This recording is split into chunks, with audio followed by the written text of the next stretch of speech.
Yeah, I feel great. I'm looking forward to it. As soon as I heard the UFC were doing an event in Australia, I went straight up to Dana White after my last fight and said straight away, I said, Dana, come on, I want to be on that card. My girlfriend's Australian, and obviously, my last fight was in Manchester, and that was amazing. I love fighting in Manchester, but it'd been nice to get out to Australia and get a bit of sunshine. So I was very keen to fight on that.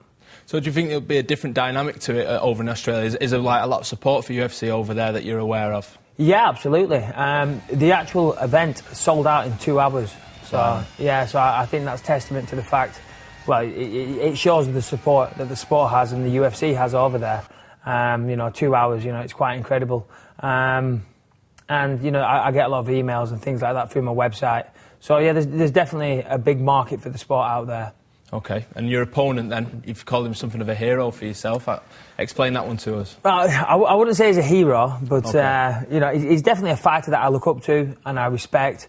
He's had a great career over the years. His name's Wanderlei Silva, known as the Axe Murderer.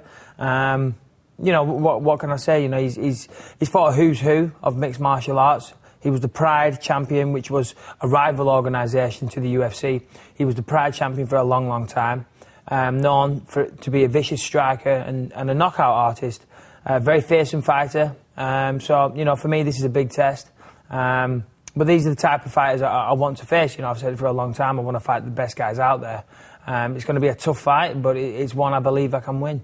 He's sort of hyped it up a little bit by saying you're afraid before the fight. I'm sure that's not true. Yeah, absolutely. He's every time I read an interview from him or I listen to his blogs or whatever. In fact, we did a conference call recently the other day and we were both on the line. And again, he says it every time. He says, I'm afraid. I don't want to sit here and pretend like I'm, a tough guy and all the rest of it. Yeah. But the fact of the matter is I'm a professional fighter and I've been doing this for a long, long time. I'm not afraid. I'm not afraid of him. I choose to be involved in this sport because I enjoy it. I don't get afraid. I get afraid of losing. I get afraid of not providing my family with, what I want to provide them and give them the lifestyle that I want to provide, and I get afraid of letting my fans down and things. But I'm not afraid of getting in to the ring and facing this guy. Far from it. If that was the case, I wouldn't be a fighter. So I think he's underestimated me a little bit. And fingers crossed he's going to be in for a shock on the night.